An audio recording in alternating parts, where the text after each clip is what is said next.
बच्ची जिसकी उम्र महज 10 साल थी, उसके सिर में हथौड़ी मारी गई थी, उसकी गर्दन को काटा गया था, उसके हाथ और पैर बांध दिए गए थे। 4 साल 7 महीने में जेल में रहा और पूरा भरोसा था कि हम निर्दोष फंसाए गए हैं, हम छूटेंगे। आमिर ही एक मुलजिम जिसको सजा हुई है, वही उसी ने उस बच्ची का कत्ल किया है, बाकी बेगुनाह है। मुझे उस समय भी जानकारी थी और आज तक भी जानकारी। बहुत बहुत खुश हैं हम, और हमारे वकील साहब ने बहुत अच्छी पैरवी करी, हम बच गए। 19 सितंबर 2021 का वो चर्चित हत्याकांड जिसने सभी को हिलाकर रख दिया था। एक बच्ची जिसकी उम्र महज 10 साल थी, उसके सिर में हथौड़ी मारी गई थी, उसकी गर्दन को काटा गया था, उसके हाथ और पैर बांध दिए गए थे। बड़ी बेदर्दी के साथ उसकी हत्या हुई थी। मैंने खुद मौके पर पहुंचकर उस गांव में खबर की थी। मैं आपको बता दूं, मामला बुलंदशहर के थाना अगौता क्षेत्र के गांव जौली का है। एक बच्ची जिसकी उम्र 10 साल थी, जिसका नाम था शबा। उसकी माँ बुलंदशहर में किसी काम से आती है और बच्ची को घर पर अकेला छोड़ देती है।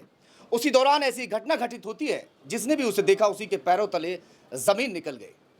अब वो केस, यहाँ जो इरशाद वकील साहब हैं, वो केस लड़ रहे थे। पुलिस की जांच में कई सारे नाम सामने आते हैं और कई लोगों पर मुकदमा दर्ज होता है और कई लोग जेल भी जाते हैं। वकील की बेहतरीन पैरवी और सबूत पेश करने के बाद में जो निर्दोष थे उन्हें बरी करवा दिया। चलिए मैं पूरी जानकारी उनसे लेता हूं, क्या कुछ हुआ था, कौन इसमें दोषी पाया गया है और कितने लोग बरी हुए हैं। वकील साहब, थोड़ा सा अपना नाम भी बताइएगा और ये बताइएगा इस केस में कितने लोगों को नामित किया गया था, कितने लोग जेल गए थे, अब इसमें कितने लोग बरी हो चुके हैं और कितने लोग अभी इसमें हैं। अभी मेरा नाम इरशाद अली एडवोकेट। इस मुकदमे में 7 लोगों को नामजद किया गया था।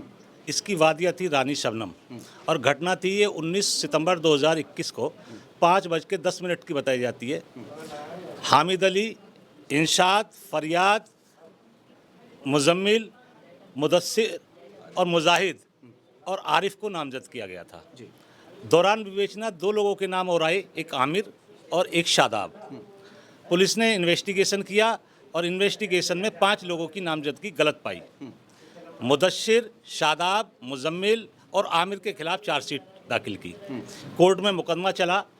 10 गवाह प्रोसिक्यूशन ने पेश किए। मैंने उन 10 गवाहों से प्रोसिक्यूशन के गवाहों से जिरह की। अब 18 तारीख को इसका जजमेंट आता है और कोर्ट इस नतीजे पे पहुंची, माननीय मोहम्मद नसीम साहब एडीजे 5, वो इस नतीजे पहुंचे कि 3 मुलजिम इसमें बेगुनाह हैं जिनका ट्रायल चल रहा था। आमिर को दोषित कर दिया और मुदस्सिर, शादाब और मुजम्मिल को बाइज्जत बरी कर दिया। अब इसमें जो दोषी करार जिसको पाया गया है, वो क्या नाम बताया उसका? आमिर। तो इसका अभी कोई फैसला आया? अभी इसका फैसला 22 तारीख को उन्होंने कन्विक्शन के पॉइंट पर सुनने के लिए रख दिया है। क्या वकील साहब, जिस वक्त आपने केस लिया था, बड़ा ही भयावह मंजर था, जिसने भी देखा था सभी लोगों की रूह कांप गई थी। बच्ची को बुरी तरह से मारा गया था। क्या उस वक्त आपको ऐसा लगा था कि कुछ मैं गलत तो करने नहीं जा रहा हूँ, या आपको भरोसा था इन लोगों की बातों पर कि ये लोग निर्दोष हैं? नहीं, मैं इसमें पूरा भरोसे में, इसमें तब मेरे गांव के पास ही जौलीगढ़ गांव है और ये लोग पार्टीबाजी की वजह से झूठे फंसाए गए थे। इसमें सिर्फ आमिर ही एक मुलजिम जिसको सजा हुई है, वही उसी ने उस बच्ची का कत्ल किया है, बाकी बेगुनाह है। मुझे उस समय भी जानकारी थी और आज तक भी जानकारी है। आप थे ना इसमें? जी। आपके ऊपर जो है इल्जाम लगा दिया गया था। जी, क्या नाम है आपका? मुदस्सिर नाम है मेरा। मुदस्सिर, जिस वक्त आपके ऊपर इल्जाम लगाया गया, आप जेल गए थे, तो क्या आपको ऐसा था भरोसा कि भाई मैं बच जाऊंगा? जी, हमें माननीय न्यायालय जी पे भरोसा था और भरोसा कायम भी रहा।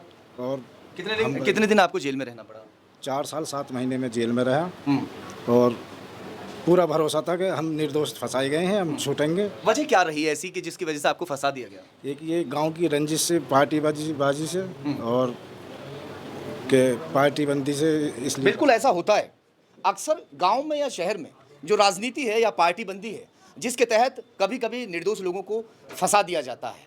मगर एक बेहतरीन पैरवी अगर कोई वकील कर ले तो वाकई इसी तरह से वो बरी हो जाते हैं। तो अब क्या कहना चाहेंगे इसको लेकर कि जिस तरह से ये लोग बरी हुए हैं, और भी केस आपके पास आते रहते हैं, कितने लोगों को आपने इस तरह से बरी कराया?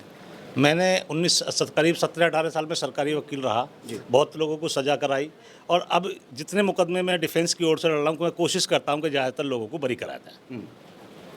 तो आप खुश हैं? जी यार, बहुत बहुत खुश हैं हम, और हमारे वकील साहब ने बहुत अच्छी पैरवी करी, हम बच गए।